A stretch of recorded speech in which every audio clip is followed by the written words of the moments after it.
Check when I land. And now, here's Mike Muse with the political news. So let's get right to it and meet the candidates. That completes the opening statement. We're going to get right to it. On Sway in the Morning. All right. Fresh off of Halloween, Mike Muse still has his costume on. Welcome him to the show. What's Mike Good morning, Muse? man. How are you? I don't know, man. What's that thing in your pocket? It's a pocket square, brother. A pocket square? Yeah, man. It's a red and white pocket square to go with my vintage leather members only jacket. I was going to say, you can't put a pocket square in a leather members only jacket? When it's a vintage members only leather jacket, you can put a pocket square in it. So you were an 80s guy? I guess so. Yeah? Yeah. All right, cool. The coolest 80s guy in the world. Okay, man. Mike Muse. Ladies and gentlemen. Marlboro man. Okay, Marlboro man. Okay. I'll think that. Yeah, okay.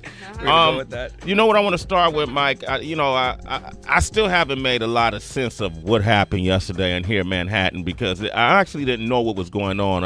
Horace and I, actually Heather's husband and I went over to see Sean Porter at Gleason's boxing gym. Oh, nice. And his father, Kenny, who are two of the best people that I've met, beyond boxing, just two of the greatest people you want to know, Sean Porter and Kenny, his father. And we spent the afternoon there training. Nice. With Sean Porter, and then we came out, and I started receiving all these calls about, are you okay? Mm-hmm. What's going on? Can you hit me back? And for those who haven't heard the complete story here in New York City, yes, what we've come to find out, Sway, was that at least 8 people were killed in Lower Manhattan yesterday. It took place around 3 p.m., so right when you were at Gleason's gym, what New York officials are calling a terrorist attack. Here's what we know so far, Sway. What we know is that the attacker drove down a bike path down Houston Street, for those who are familiar with New York City. He drove a truck, literally down a bike path.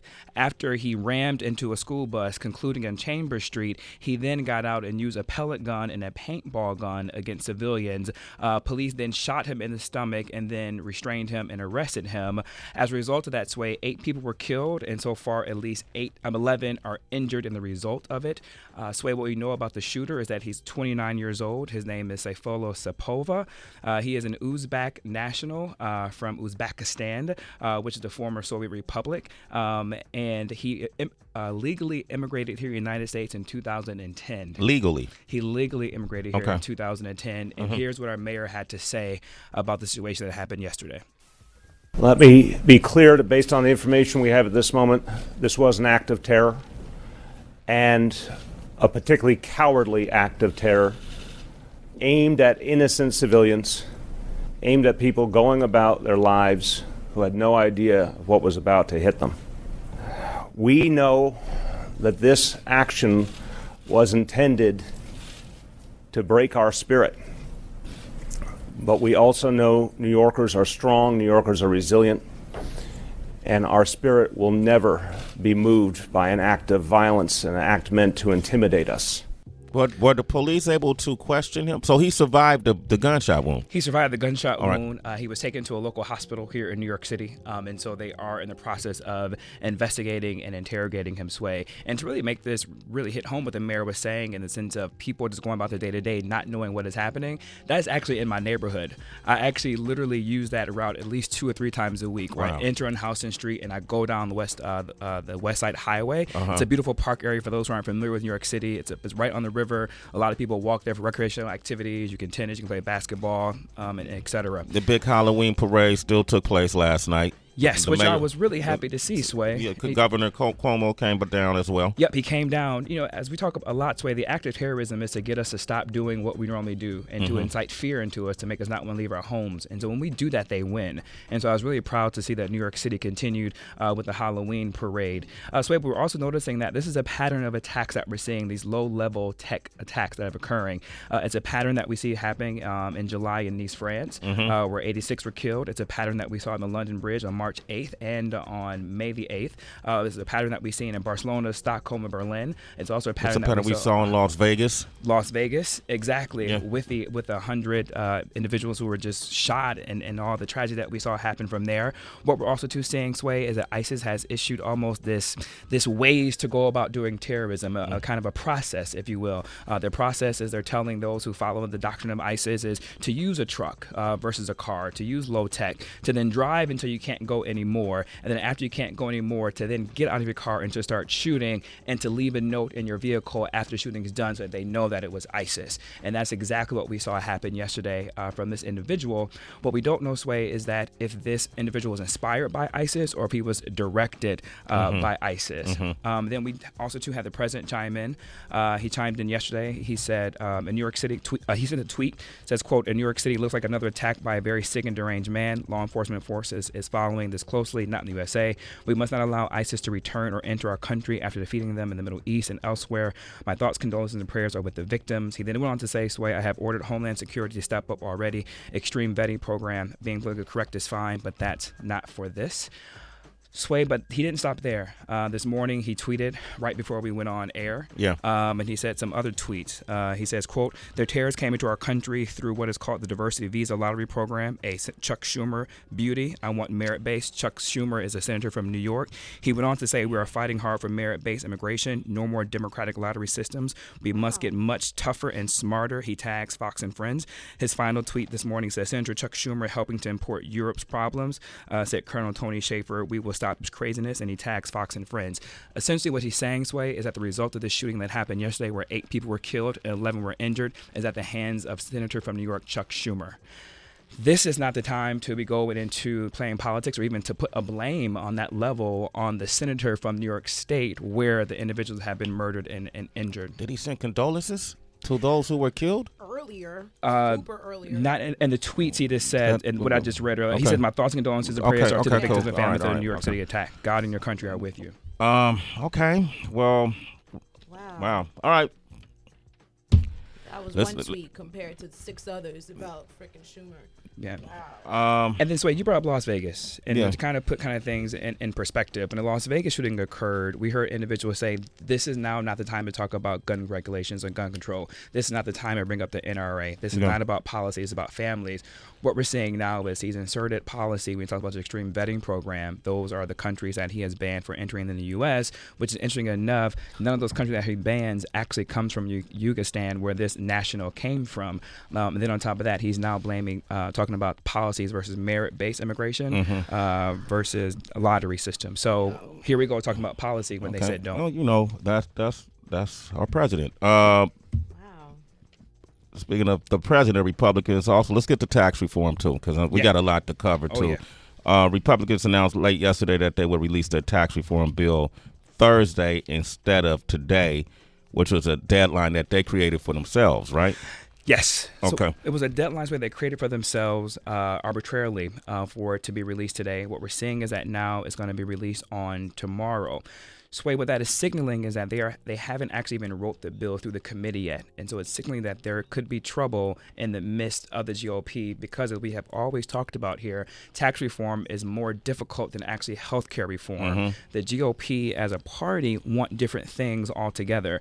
And also, too, they're having difficulty in terms of how to pay for the tax cuts. Because we always talk about here on the show, for the citizens as a reminder, the taxes are essentially a fundraiser for the country, right? So if you take away taxes, that means there's less money coming in for the country. Yeah. And so you have to be able to make that up in some kind of capacity, and they have not been able to figure out how to make that up. And here's what the president had to say in terms of the timeline. We need your continued input to make sure that the final bill gets all of the details right and that we get that approval. I want the House to pass a bill by Thanksgiving. I want all of the people standing by my side when we get ready to sign by Christmas, hopefully before Christmas. You'll all be in the room standing front row center. I think we'll be able to find a place where you can all stand front row center. It'll be a big event. It'll be the biggest tax event in the history of our country. All right. So, Sway, that is the new timeline now the president has set. Again, Thanksgiving, signing by Christmas.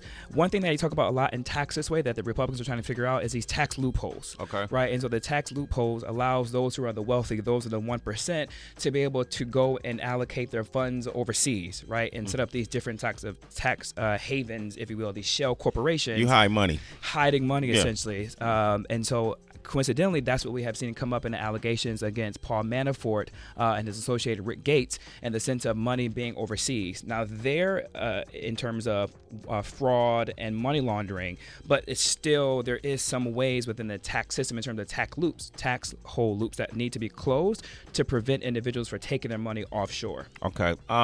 Now, in terms of Paul Manafort, what we found out yesterday, he had how many different passports? 3 different passports. He had 3 different passports that had 3 different numbers. He also had registered a phone that was under a different alias. And they showed a consistency of him opening and closing and changing different bank accounts with different banks, right? So I just have one interesting timeline, and I'll make it really quickly here in terms of how much money that we're talking about and what's in discussion.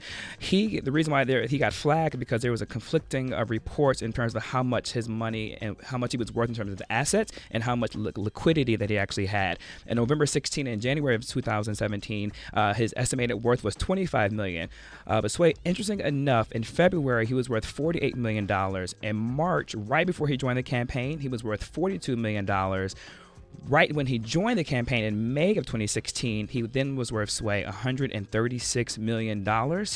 In August, at the height of the campaign, coming into the convention, he was worth $63 million. And then once he got kicked off the convention and off the campaign, his net worth got reduced to $28 million.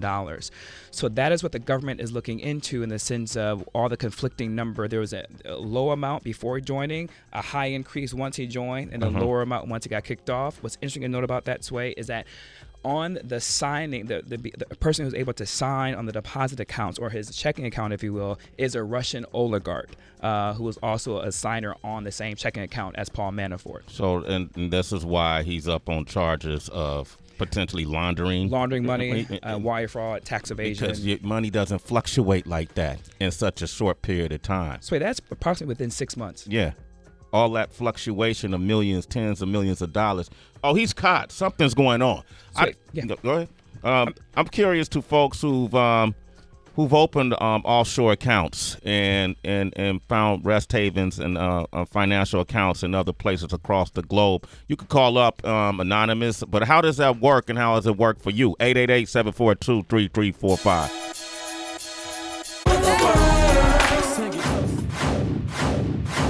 Now more of the daily news on Sway in the Morning. All right, some interesting things came out of the court filing from the Justice Department on Tuesday about the one and only Paul Manafort. And what we learned, Mike Muse, is that currently he has 3 U.S. passports, each under a different number. Yes. Isn't that illegal? Is that not illegal, or can that? I don't know if it's illegal per se, but it signals that there is something you're trying to hide or get away with if you have 3 different numbers. Okay, he's traveled to this year alone Mexico, China, Ecuador with a phone and email account registered under a fake name. Yep. Both Manafort and Trump campaign official Rick Gates were also frequent travelers to Cyprus. Let me see. Manafort also used different estimations of his wealth over the years. Mike Muse, tell us some of those numbers. From anywhere from March of 2016, prior to joining the campaign, he was worth $42 million. In May, once he joined the campaign, he was worth $136 million. And once he got kicked off the campaign, his net value went down to $28 million. We got an anonymous caller from Minnesota. Good morning. How you doing, man? Good. How you doing, Sway? Doing great, man. Can you shed some light on this passports and what do you know about this? Okay. So I have a friend. I'm not going to say what branch of the government he works in. So what he had to tell me about it yesterday was a lot of people in the government, I'm not saying that it's everybody, okay, but people will tend to have a passport for multiple reasons. They'll have their personal one that they use for leisure when they're flying to and from whatever countries they choose to when they're not at work. They will also have a passport for some countries. If you have like a visa, let's say in Israel or somewhere like that, you can't get a visa in another country. So it's to prevent him being locked out of one country when he has a visa from another. And the other one he uses for when he is working as a U.S. diplomat, so to speak. That is what his explanation to me was for the multiple passports. Now, the other thing was the unregistered cell phone. Now, think of a country like China. You're going to a a country that is ruled by a government that could potentially want to hack into your phone. Okay. So it would be smart for you to be using Okay. a phone that is not registered to you. That makes sense. Now, is the passport that's not available to your everyday citizen though? That liberty, right? I don't think so. I mean, but I really don't know. Okay. Who he's talking about, those are for government officials Yeah. Who are able to get passports. And then those who travel for diplomatic reasons are able to use a special passport, if you will. Okay. When it comes down to the visas per se, there's some countries that won't allow certain citizens in based upon where you have a stamp in your visa. So, for example, if you have a stamp from Israel or you have a passport from Israel, you're unable to get into Iran. So if you have a visa or a passport from Iran, you're unable to get into Israel. Okay. So there's different countries that won't allow you to get in based upon the visa that you have. So in that instance, a citizen will either get a different passport from the country that they're from originally, or they will get a different passport altogether, but they will still have the same number though, but they just won't show the visa that's located within that system. Okay. Hey, anonymous caller, thank you. I appreciate that. We got another anonymous caller who currently works for the government. Good morning. How you doing? Hey. Hey, how you doing? All right, Mike, I'm calling actually on what Mike said. Okay. Hold on. Let me take you off my... All right. The situation is when you traveling abroad, just like he said, when you go to Israel, you cannot have a Israel stamp and trying to go to a, say, Abu Dhabi, Saudi Arabia, they won't let you in. Okay. We get multiple passports. We also may get what we call a dip passport, which is a diplomatic passport. A lot of times we get visas from that country and we pay for that visa, but it's only a temporary visa. It's not a permanent visa. And your passport won't always have the same number. It will not. Okay, so this isn't on which agency you're with and what are you doing at the time. So this isn't unusual for someone like Paul Manafort to have. Nope. Depends on what his relationship is with that country and what is he doing on behalf of the U.S. at that time. But he was never an employee of the U.S. government at any point in time whatsoever. So for him to have these type of passports, there was no reason for him to have that. This caller is saying allegedly, obviously, but what we do know is a fact that he isn't, unless he's doing some covert action with the CIA, unless he's doing some covert action overseas, then he would have a passport. But if that was the case, he wouldn't be indicted in the way that he is under the terms that he's given. They wouldn't have put the 3 passports into a different number underneath the arrest warrant itself. So then therefore we can conclusively say that he was not acting he wasn't a government official. He was on the campaign. And if he was a government official, he wouldn't even be allowed to serve on a political campaign. If you're a government official, you can't work on a campaign. You have to resign from your post as a government official. So there was no reason for him to have this type of passports because he was not acting as a diplomat, nor was he a government official. Hey, to my caller, the anonymous caller. First, yes. I really appreciate you giving us this insight. Facts, for sure. Man, thank you. Thank you, sir. And thank you for tuning in. And you officially, I wish I knew your name, but you're officially a citizen. Well, if you take me off the air, I could tell you. I actually been up to your studio before. Oh, snap. Okay, hold on, man. All right, damn. Man, let's talk about covert missions here. Oh, hey, hold on, man. Hold on. Hey, find out his name for me, Kalani. Okay, Mike, look, we'll continue the conversation, your thoughts on what's going on with Paul Manafort.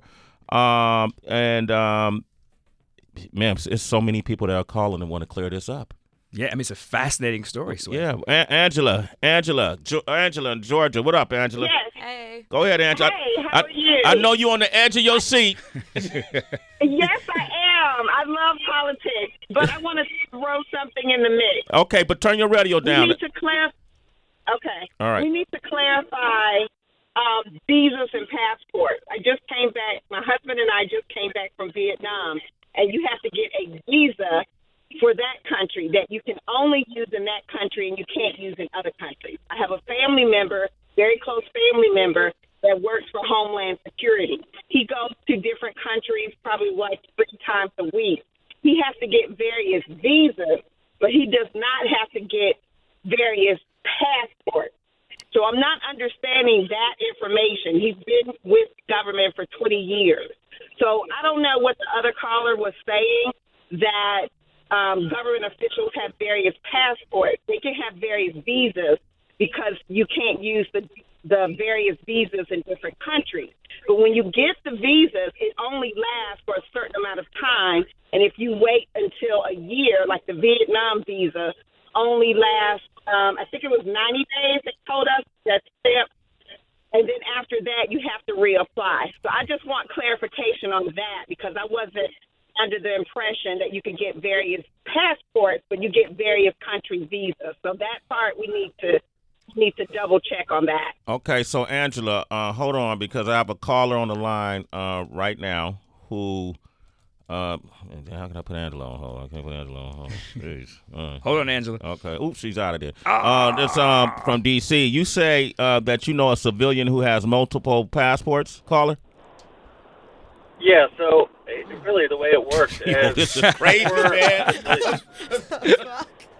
Talk to us, D.C.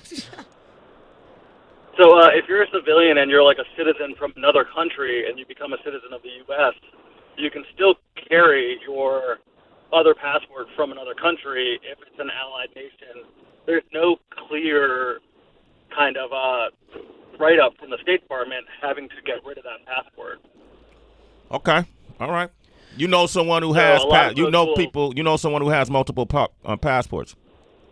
Yeah, I know multiple people who've had multiple passports, and as you get into the government and you do security clearance, they will ask you to shred that passport.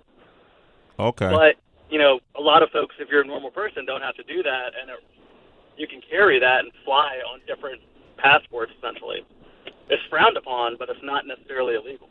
Okay. So what's happening is a couple of things at play right now. So we have to be very clear to separate government officials from Paul Manafort. Paul Manafort was not a government official, right? So let's separate that for one. There are certain individuals who are in government who are able to have different visas and who can have passports to travel for diplomatic reasons.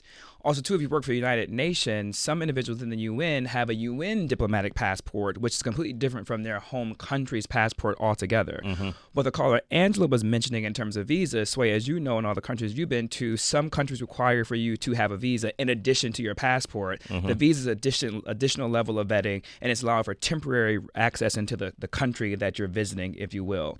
When it comes to what this caller is just talking about, yes, it's natural for a normal citizen. It's called dual citizenship, right? So if you are born in Canada, you can have a Canadian passport. And if you have residency and you're a legal resident of the United States, you can have a U.S. passport. Mm-hmm. So you can have dual citizenship if you want to. So having multiple passports, that's not frowned upon whatsoever. The issue is this is the same passport for the same country, with the U.S. The difference with the caller from D.C. who just called for is for individuals who have two different passports from two different countries. That's completely illegal. That's completely legal. Okay. So what Paul Manafort is, again, not being a government official, not being an official diplomat, being, as far as we know, only a citizen of the United States, has 3 different passports with 3 different numbers, all under a U.S. passport. Oh, they're all United States passports. Correct. We'll continue the conversation online. Hit up Mike Muse directly. Something smelling fishy. It's crazy citizens, man. Hit me up. Follow me on Twitter at I am Mike Muse, MUSSAME, and hit me up on Instagram. So I get so many DMs and questions, and you can ask me longer questions in a DM. Instagram at I am Mike Muse. I tell you, I remember I wanted to change my social security number because someone had stolen my ID and did some dastardly stuff under my social security number and was told I couldn't change it. Mm-hmm. You know, so that's why I'm always curious to how many IDs can you actually possess. Exactly, because you only get one social security number. Yeah. Interesting. All right. Difficult to change it. You can change it, but it's extremely difficult. Okay, Mike Muse, thank you. We got sports up next. Yep, we got to talk about the excitement at Dodger Stadium. Shade 45.